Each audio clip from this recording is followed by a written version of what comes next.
বন্ধুরা সবাইকে শুভেচ্ছা জানাচ্ছি। আজকে আমরা জানবো সেন্টেন্স সম্পর্কে। তো হোয়াট ইজ আ সেন্টেন্স? তো একটি সেন্টেন্স হলো এক বা একাধিক ওয়ার্ড পাশাপাশি বসে যদি কোনো অর্থ প্রকাশ করে তবে তাকে সেন্টেন্স বলে। যেমন আই এম এ বয়, এখানে 4টি লেটার আছে। আই এম এ বয়। তো এবার আমরা কিছু গুরুত্বপূর্ণ জিনিস সম্পর্কে জানবো। তো সেগুলো হলো, একটি ওয়ার্ডও সেন্টেন্স হতে পারে। এক্ষেত্রে বেশিরভাগ সময় ভার্ব ব্যবহৃত হয়। যেমন গো, এটি একটি সেন্টেন্স। এখানে ইউ উজ্জ্ব থাকলেও অলক্ষ্যে উপস্থিত থাকা এর সাবজেক্টটিকে অনুপস্থিত ভাবা উচিত নয়। এভাবে স্পিক, কাম, ডু ইত্যাদিও সেন্টেন্স হিসেবে ব্যবহৃত হয়। একটি সেন্টেন্সে দুটি অংশ থাকে, সেগুলো হলো সাবজেক্ট ও প্রেডিকেট। তো সাবজেক্ট হলো সেন্টেন্সে যার সম্বন্ধে কিছু বলা হয় তাকে সাবজেক্ট বলে। ও প্রেডিকেট হলো সেন্টেন্স এর সাবজেক্ট সম্বন্ধে যা কিছু বলা হয় তাকে প্রেডিকেট বলে। তো এখানে একটা সেন্টেন্স দেখতে পাচ্ছি, আই অ্যাম এ বয়। এখানে আইটি হচ্ছে সাবজেক্ট ও এম এ বয়, এটা আই এর সম্পর্কে বলা হয়েছে যে আই এম এ বয়। তো এইটুক হলো প্রেডিকেট, সাবজেক্ট, আর এটি হলো প্রেডিকেট।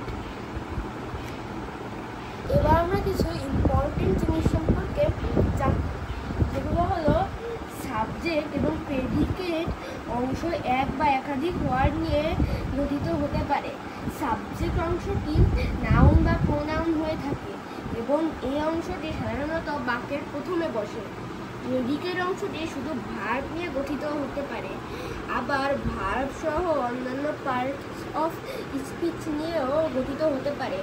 লক্ষ্য করো, dogs bark, dogs chew bones, babies cry, babies drink milk, children play, the children will play a match.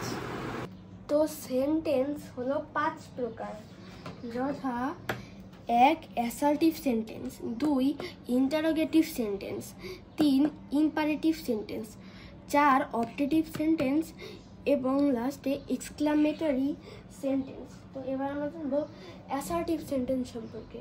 তো অ্যাসার্টিভ সেন্টেন্স হলো যে সেন্টেন্স দ্বারা কোনো ঘটনা বর্ণনা করা হয় বা কোনো বিবৃতি প্রদান করা হয় তাকে অ্যাসার্টিভ সেন্টেন্স বলে।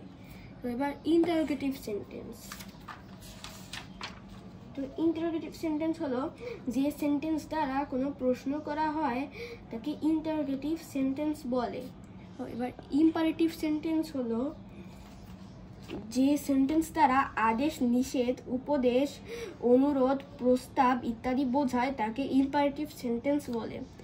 অবজেক্টিভ সেন্টেন্স হলো যে সেন্টেন্সে বক্তার প্রার্থনা, ইচ্ছা, আশীর্বাদ বা শুভ অশুভ কামনা ইত্যাদি প্রকাশ পায় তাকে অবজেক্টিভ সেন্টেন্স বলে। তো এক্সক্লামেটরি সেন্টেন্স হলো যে সেন্টেন্স দ্বারা মনের আকস্মিক ভাব বা আবেগ প্রকাশ পায় তাকে এক্সক্লামেটরি সেন্টেন্স বলে। এবার আমরা একটি ট্রিক্স সম্পর্কে জানবো। তো এই ট্রিক্সটি হলো কোন সেন্টেন্সটি কি প্রকার সেন্টেন্স তাকে আমরা কিভাবে বের করব। তো ইন্টারোগেটিভ সেন্টেন্স বের করার জন্য আমাদের দেখতে হবে যে সেন্টেন্সের শেষে কোয়েশ্চেন মার্ক চিহ্নটি আছে কিনা। তো ইম্পারেটিভ চিহ্ন বের করার জন্য দেখতে হবে যে সেন্টেন্সের শুরুতে কোনো ভার্ব আছে কিনা। অবজেক্টিভ সেন্টেন্সে দেখতে হবে যে সামনে মে এরকম কোনো শব্দ আছে কিনা, মে এর মতো। এক্সক্লামেটরি সেন্টেন্স বের করার জন্য চেক করতে হবে লাস্টে এক্সক্লামেশন চিহ্নটি আছে কিনা, এক্সক্লামেটরি চিহ্নটি। আর যদি এসব কিছুই না থাকে তাহলে বুঝতে হবে ওই সেন্টেন্সটি একটি অ্যাসার্টিভ সেন্টেন্স। তো আজকের মতো এটুকুই, পরের দিন আমরা আরও অনেক কিছু জানবো।